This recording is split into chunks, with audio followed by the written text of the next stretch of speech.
a series of terrorist attacks by the Islamic State. Hacktivists fight back. ISIS, you will be treated like a virus, and we are the cure. And ally themselves with governments. Individuals passing information to the U.S. government is a long-standing practice. But is the war on ISIS causing a war with an anonymous? I think you could almost call it a civil war. It's that bad.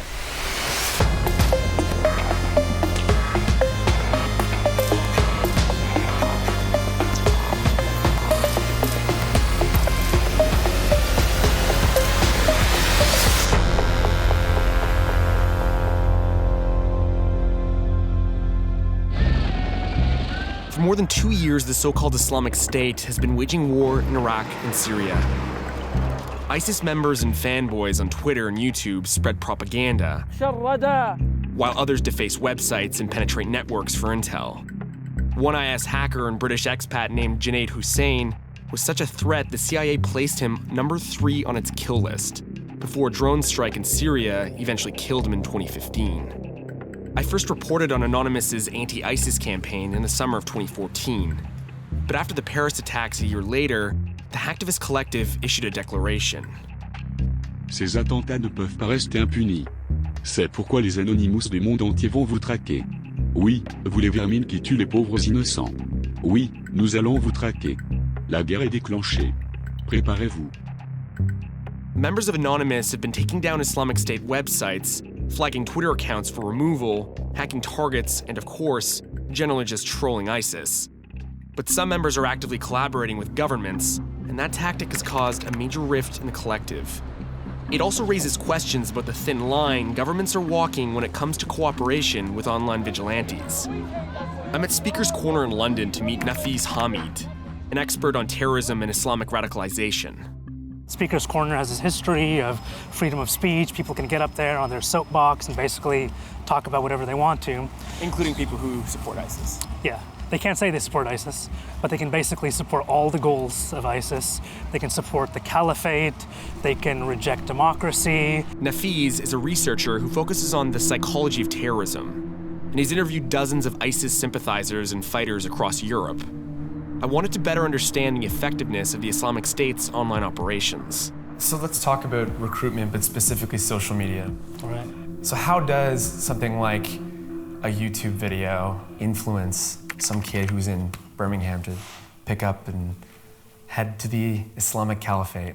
Usually when someone goes online, goes on Twitter, and let's say makes an effort to reach out to someone who's either an ISIS supporter or an active member of ISIS, they follow them or they tweet them or something. In a very short amount of time, they're just all of a sudden surrounded by all these supporters. Like sometimes thousands of people in a matter of hours will just start following a particular individual who just posted a video or made contact with someone in the group. And then you just want to inundate that person's Twitter wall with all sorts of videos of what's going on in Syria.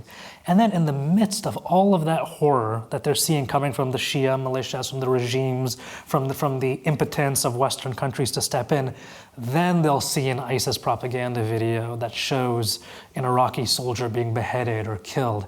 And that kind of gives them some kind of catharsis. That gives them a feeling of revenge.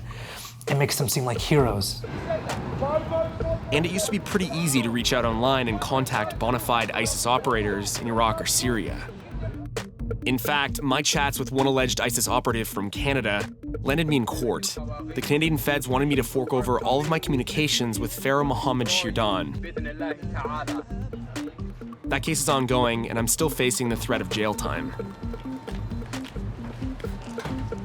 These ISIS operatives, I mean, for a little while, they weren't that hard to find either. They're just like a Twitter link away, really. Yeah. And they would even attach their, whether it was Kik or a different encrypted chat network name. Yeah. And then you just download the app, contact them. Exactly, yeah. It was super easy to talk to them. It was kind of out in the open. I think from an intelligence agency point of view, this probably serves some purpose because you could monitor some of this stuff. It might be a bit harder now to contact members of ISIS online, but a few years ago, when they were still out in the open, the US government decided to fight fire with shoddy social media fire. We noticed that in 2013, there was an increase in terrorist propaganda in English. And no one in the world, not just the US, had ever done anything to try to address this. Alberto Fernandez was a US diplomat for more than 3 decades. A fluent Arabic speaker, he led the State Department's program to counteract ISIS messaging online. His group produced anti-ISIS videos in many languages. I remember being baffled when their English language campaign, known as Think Again, Turn Away, launched online in 2013. Why don't you tell me about Think Again, Turn Away? Think Again, Turn Away was basically a kind of a cheap, zero-budget effort to address the rise of ISIS propaganda in foreign languages, including English.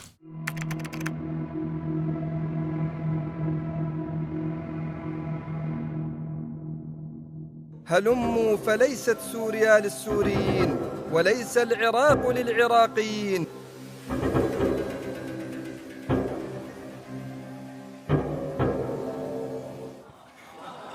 What the f*** are you doing?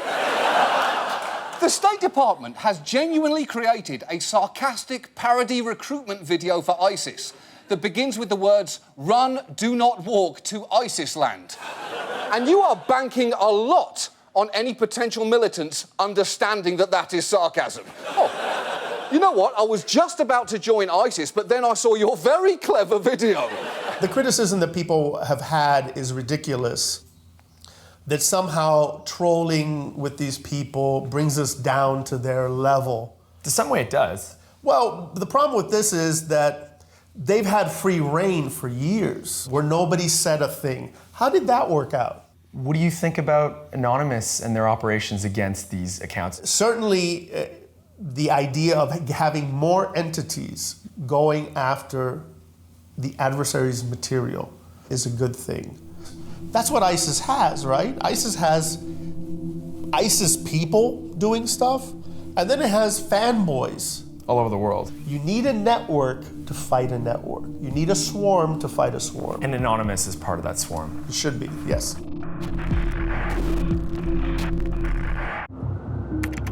I'm in Toronto to meet with an anti-ISIS activist who calls herself Sneaker.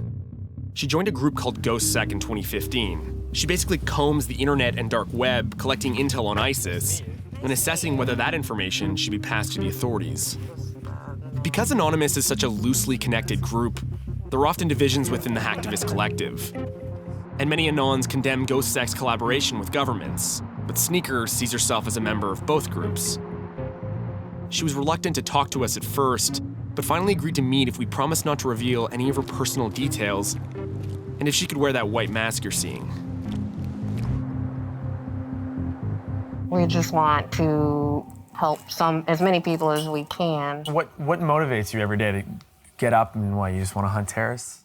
Every attack that we've had, whether it's Paris or Belgium or, one of the U.S. attacks, San Bernardino, and not only the deaths, but, they're enslaving little girls. The way they treat people in the caliphate, including children, is what does it. I mean, we have to do something. So GhostSec is working with the FBI in the U.S. government. Well, and also with Anonymous. Well, we are Anonymous. Yeah, we're part of Anonymous. But we don't have a formal arrangement. We simply send them the intel, like any citizen, who's spot something suspicious, and they might call. So that's all we're doing. How do you feel about some people in Anonymous who think you guys are just being rats to the government? If we come across something that's going to thwart an attack, save somebody's lives, you want us to just sit on the information and not share it with the government? I mean, it doesn't make any sense. The government just isn't able to do as much as they should, so we're just helping out. And you do think you are doing something that they can't do? Well, we know that for a fact. So how do anti-ISIS activists get their information to the authorities? Michael Smith is a counterterrorism advisor to Congress. He once acted as the middleman between Sneaker's group and the government. But infighting within GhostSec led to another split. And now Smith only deals with the newest faction, known as Ghost Security Group, which, confusingly, sounds a lot like the original group's name. They reached out to me because they were interested in finding somebody who might be able to determine whether or not some of the information that they were collecting could be utilized for counterterrorism operational purposes. And honestly, I thought, well, okay, let's just see what it is that they're picking up on. I knew that they were touting that they were instrumental in closing tens of thousands of Islamic State managed accounts on Twitter and elsewhere in social media. And very quickly, they demonstrated that they were drilling down into these networks in ways that were helping to gather information about recruitment programs and, in some cases, even attack plots in various places in the world. A notable example of that was a plot to strike in Tunisia around the 4th of July last year. Tunisia? But has it only been Tunisia, and was that plot actually stopped? Well, the plot was stopped, certainly. I received some indication that the information was useful in helping to identify a cell and some planned activity there. There have been other examples, but I can't really get into the specifics of that. So wait, you get this information, okay, and then who do you pass it to? Do you have like a speed dial for the FBI? Well, I know people in different agencies and have points of contact, and historically I would look at the information and say, all right, based on, let's say, Tunisia, where is that going to be most appropriate in terms of the flow of information? Ghost security. Are they doing things that the government can't, that the NSA can't? Because they'll claim they are.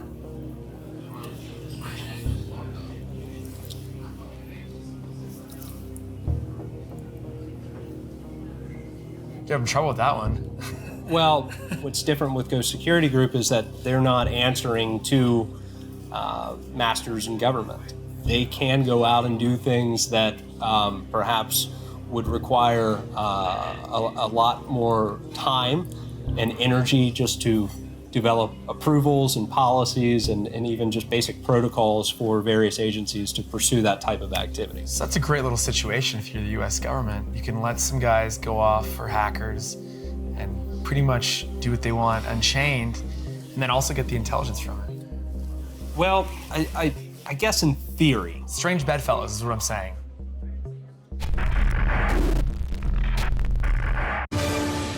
In 2015, Anonymous declared war on ISIS. La guerre est déclenchée. Préparez-vous. The collective and various subgroups have since taken down ISIS websites and flagged Twitter accounts for removal. Some have even shared intel with the US government. But many Anonymous members think that these tactics violate the collective's core beliefs. Discording is one of Anonymous's most influential voices.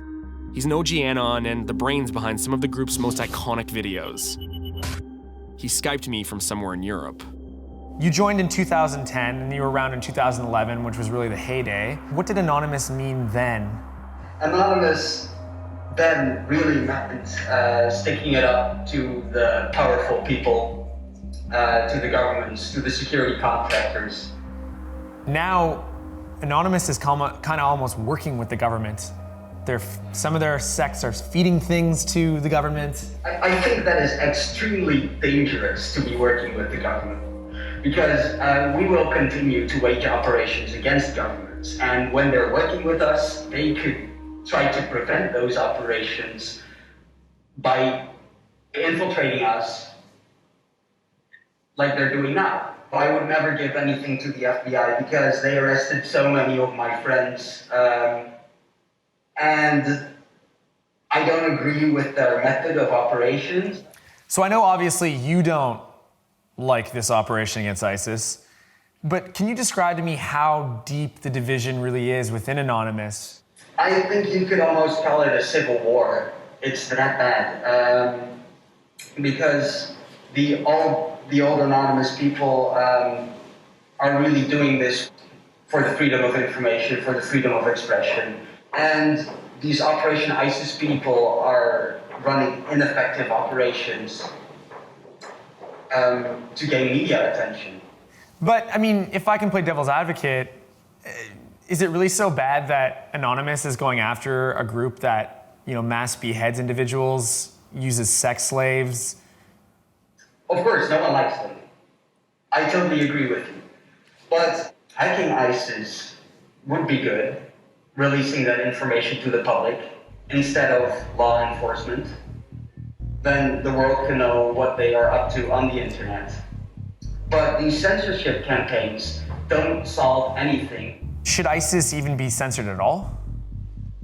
No. I mean, nothing should be censored. I am for an unregulated internet. People can see how horrible it is what they do, so they shouldn't be censored. They should be opposed. A lot of US officials talk about the battle for hearts and minds when it comes to counterterrorism. Well, General David Petraeus was one of the chief architects of that exact strategy. A military legend with a scandalous fall, he was commander of the surge in Iraq, commander of US forces in Afghanistan, and then the director of the CIA. Cyberspace, the internet, this is a new battle space. You know, we had ground and then sea and air and subsea and space, and now you have cyberspace. And increasingly, there are battles being fought there. These are battles of ideas, and they have to be joined. Anons like Discordian believe that governments working with Anonymous are actively infiltrating the hacktivist group. General Petraeus doesn't talk much about the CIA and Anonymous publicly, but he agreed to meet me at his Manhattan office to discuss this online war. And I wasn't exactly expecting him to be candid. There are people who've said that there's been a lot of infiltration of a group like Anonymous because it's so open, anyone can just join.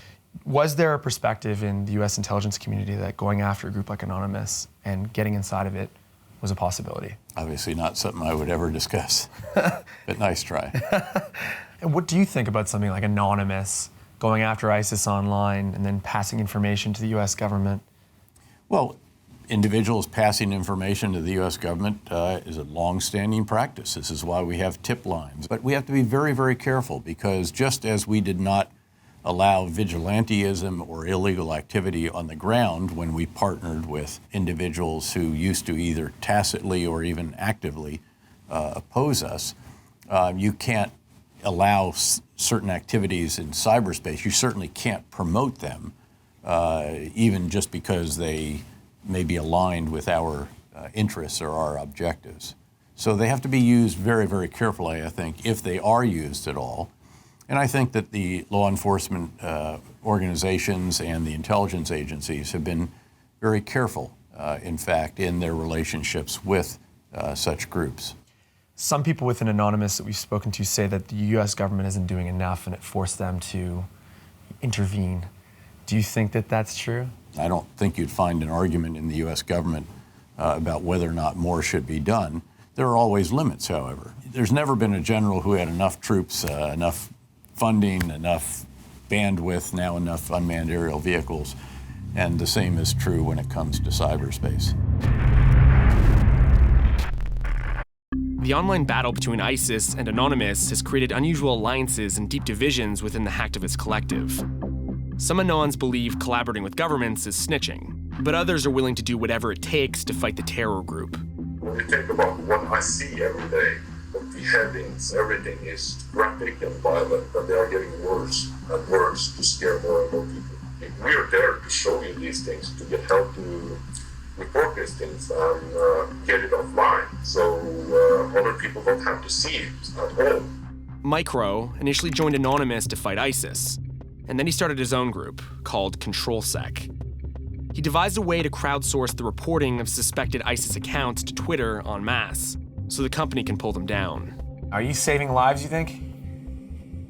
Well, we have prevented terrorist attacks in Tunisia. The target was actually the market in Jeddah. They were trying to damage as much Jews and French people as possible. We are actively infiltrating ISIS and gathering information. It's not just accounts, that's just what you guys see. So in Tunisia, when you knew the attack was coming, what did you do with the intelligence? We delivered it to the American authorities, and they handed over to the Tunisian authorities. We actually read about it in the news. What was that moment like? Well, that was an amazing feeling, knowing that you actually damaged them that hard that they couldn't do what they wanted to do at all. What do you think of people who say that ControlSec or Anonymous fighting ISIS this way, you're kind of aligning with the military-industrial complex and the goals of the US government? If you can help ensuring national security in a country we know there is a threat, I'm going to scream as loud as I can to get it out there and stop it. If I hear it's going to blow up in your town, I will contact the ones that can go out and stop that in the shortest amount of time. So how far is Anonymous straying from its basic principles in its fight against ISIS? A hacker since his teenage years, Greg Hoosh was part of a notorious software piracy ring until he was busted by the FBI. After a stint in federal prison, he became one of the original members of Anonymous. He's so old school, he was an Anon before the Guy Fawkes mask was even a thing. ISIS are a natural enemy of, what Anonymous stands for. And if it stands else. for anything, freedom is a big piece of it. Anti-censorship is another big piece of it. At the same time, what about that government collaboration? Because you're a guy who was a black hat hacker in the criminal world, ran away from the FBI for a while, and now the thing that you helped found is now collaborating with the very enemy that you once had. A lot of Anons don't agree with working with the government at all on this. Right it up to them being right, which I think, right it up to them being mad about all their friends who are in jail. I mean, you're a collaborator at that point. Yeah, at that point, you're a collaborator with someone who has shown themselves to be, mostly the enemy to people like you. But just because Greg opposes collaboration with the government, it doesn't mean he opposes the direct confrontation with ISIS. So if you look at the stuff that ControlSec is doing, GhostSec, Op-Ice ISIS, what does it all mean in the end? Is it actually achieving anything? So this is a question I get asked a lot. What do you hope to achieve? What in the grand scheme of things did this do? Maybe there would have been more attacks in other countries because, the recruiters online that were shut down by Anonymous would have reached people that were ready and willing if they had only been talked to. If one bomb didn't go off because of what Anonymous did, then victory. But the other angle is the continuing activation of young people. When you see acts like this, you see the world is currently in a terrible state. There's a lot that needs to get done, and you don't have to have 12 years of college and be a senator. You don't have to be someone in a position of power. You can be sitting at home and affecting the world. Anonymous is challenging the online operations of one of the most prolific terrorist organizations on Earth, trying to do real damage. The campaign has raised questions about how the government cooperates with online vigilantes. But whether or not its operations are doing anything to stop ISIS, the campaign has definitely taken its toll on Anonymous itself. And some members are asking if the collective will ever be the same again.